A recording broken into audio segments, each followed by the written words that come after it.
Hello, I am Sun-Joo Kim, Harvard-Yenching Professor of Korean History at Harvard University. In this part of the presentation, I would like to introduce the certified copy of the household register called Junhogu in Korean. After discussing household registration system briefly, I'll introduce 3 extant copies of the certified copy of the household register, which were issued to the members of the Yu Tae-ch'ing family, Yu Myung-suk in 1711, Yu Han-dang in 1807, and Yu Seok-ju in 1831, followed by what we can learn from such sources. During the Joseon Dynasty, household registers were regularly updated, and there are quite a large number of remaining household registers, especially from the late Joseon period. Household registers make it possible to conduct studies on population change, family structure, social stratification, and slavery, as well as on overall social changes. However, household registers did not reflect the existing population conditions. For example, the skewed age distributions and sex ratios in the household registers are a telltale sign of their inaccuracy. There were a number of reasons for this inaccuracy. The head of the household sometimes submitted an incomplete and inaccurate draft register to the county government. The government also altered the information provided in the submitted draft in the process of compiling the county-level register for taxation and other purposes. Yet, because the government recorded only the number of people and households that it needed, it is unfair to claim that the household register system malfunctioned. At any rate, the weaknesses of household registers as primary sources mean that they should be complemented by other reliable primary sources to increase the accuracy when we use them for the study of demography, family, and quotidian life. In principle, the household register was updated every 3 years. Each household put together a draft register and submitted it to the county government. After the clerks at the county government checked the accuracy of the draft and recorded its contents in the county household register, the draft was returned to the household head. 3 copies of the compiled registers were produced, and the county government, the provincial government, and the Ministry of Taxation or Seoul Magistracy each kept a copy. The county government then issued a certified copy when requested by the household head. This certified copy was a required document for litigation, provided documentary evidence of slave or ownership, and proved the status of the household members. It could also be official proof of proper reporting. The contents of a certified copy consisted of 4 groups of information. The first part contains the issue date, the issuing office, which year's county household register it was copied from, and the unit numbers assigned to the household. From this example of one of the 3 certified household registers, we learn that it was issued on the 50th year of Chinese Emperor Kang He, which was 1711. It was issued by Puya County. The copy was on the basis of the register filed in 1711. And though the unit number was not assigned, we know that the household was located in Sudapni, Doseongmyeon. The other 2 copies issued in 1807 and 1831 also note that the households were located in the same Doseongmyeon, which was across the Baekma River, northwest of the county seat and close to Hamyangni, where the graves of Yu Tae-ch'ing and his descendants are located.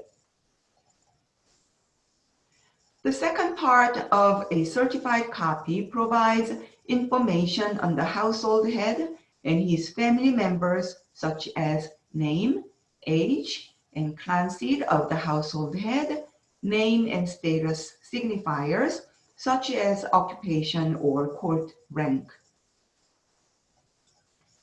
In this example of the 1807 certified copy, we see 54-year-old Yu Han-dang of Kigae-yu, a scholar, is the household head.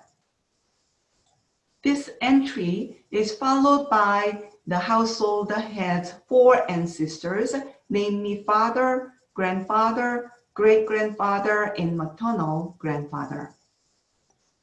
His wife's last name, age, and clan seat, and her 4 ancestors' information, his cohabiting children's name and status signifiers, in this case, Yu Sun-Joo, and if those offspring are married, their spouse's name, Madame An, her age, clan seat, and her father's information. What is often missing in a family genealogy is the birth year of the women who married into the family, whereas their death years are copiously recorded in the genealogy. These women's birth years, inscribed in the certified copy of the household register, then supplement this leg in the genealogy. According to the birth and death years of the Yu Tae-ch'ing family couples recorded in the genealogy and the certified copies, the wives were older than the husbands by 1 to 6 years, except for Yu Uk-jung, Yu Dam, and Yu Jung-gi's second marriage. The third part of the certified copy consists of a list of household slaves, solnobi, name, age, and their parents' name and status. Lastly, the magistrate has signed the copy as an official proof. Then a seal inscribed with certain number of letters have been inserted or corrected is affixed, and a number is handwritten on it to ensure that no one later make revisions to the official document. When there were no inserted or corrected letters in the document, a seal inscribed with no correction made was affixed, as seen in the case of the 1831 copy. Now let's talk more about household slaves. The 3 certified copies of the Yu Tae-ch'ing family's household registers list 23, 33, and 25 household slaves.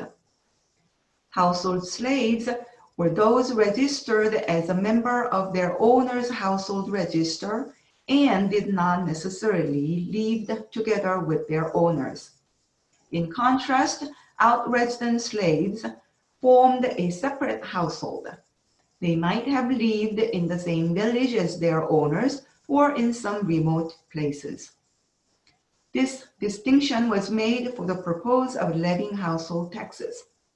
Household slaves were waived from household taxes because they did not form an independent household, whereas out-resident slaves who formed an independent household were liable for household taxes. Thus, by registering 23 to 33 slaves as household slaves in the household registers, the Kigae-yu may have sought exemption from household taxes that could potentially have been levied on these slaves if they had been registered as a separate household.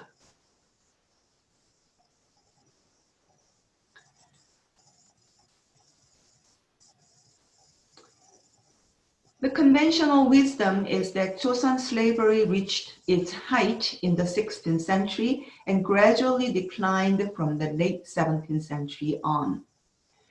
With a rapid decline in the slave population after the adoption of matrifilial law in 1731, which ultimately led to the manumission of public slaves in 1801, the abolition of hereditary slavery in 1884, and the abolition of slavery itself in 1894.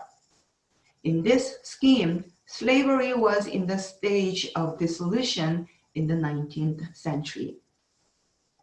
However, the 3 certified copies of the Tae-ch'ing family's household registers indicate increased slaveholding in the early 19th century.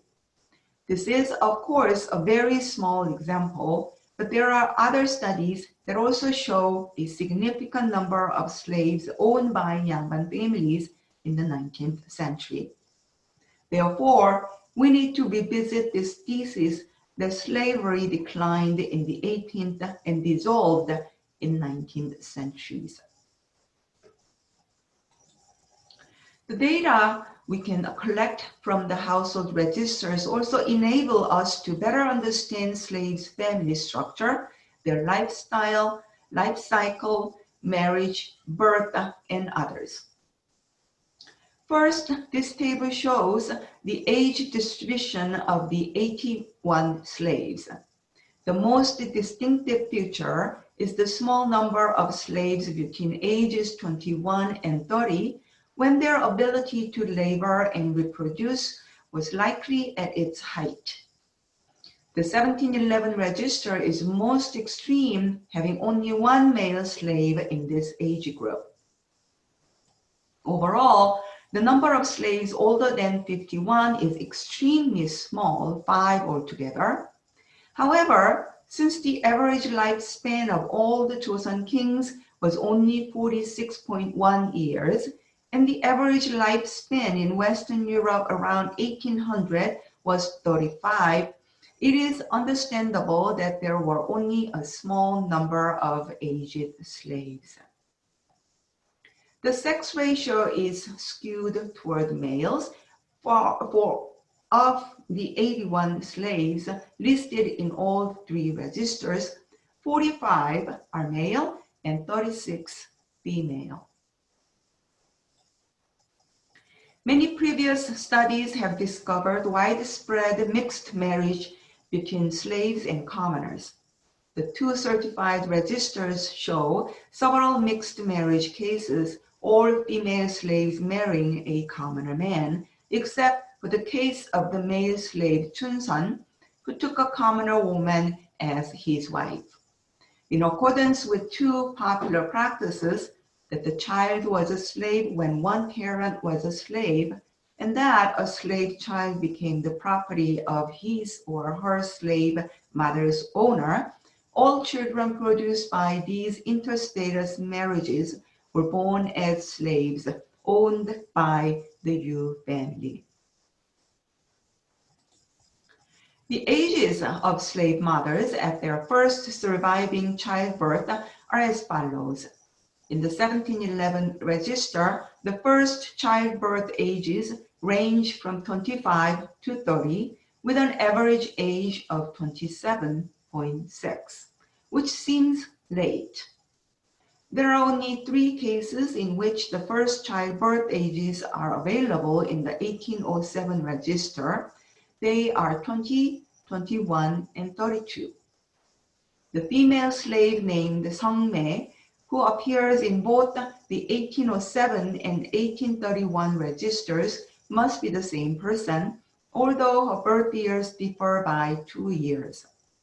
Except for Sung-me, all the female slaves listed in the 1807 and 1831 registers first gave birth to a surviving child at the age of 20 or 21, which is far earlier than in the cases listed in 1711. The most children a female slave had was 5. The age gap between children is more than 2 years and mostly from 3 to 5 years. We can speculate that another pregnancy shortly after childbirth might have been prevented by prolonging breastfeeding by 2 to 3 years. The 1807 and 1831 registers, which are 24 years apart, show the continuity of slave families owned by the same Yangban household quite well. Out of the 25 households with slaves recorded in the 1831 register, 8 are also listed in the 1807 register, while the remaining 17 are all descended from those slaves recorded in the 1807 register. And it is possible to reconstruct 4 generations of 3 slave families. The family of the female slave Shime and male slave Baek Chadol here. Female slave Il-tae and her husband Im Jae-dal. And Chum-duk and Cho No-zik. A number of slave couples produced multiple children, and most of those family members were continuously owned by the same Yu household. This tendency was probably a result of primogeniture, which was widely adopted beginning at the very end of the 17th century. In the Yu family, each generation from Yu On-eum, Yu Han-dang, Yu Seok-ju, Yu Bo-hwan, Yu Chi-jong had only one son, so the family property was not divided and dispersed, but remained relatively intact. Even though the primary sources, such as household registers, are a single-page document, they carry significant value for historical study. When several such registers that belong to the same family survive and also list the family's registered slaves, they provide rich information that enables a historical study of both Yangban and slave families. An accumulation of such case studies can then lead to a deeper understanding of the social history of late Joseon Korea. In the next and last presentation, I will show an examination answer sheet composed by Yu Han-dang.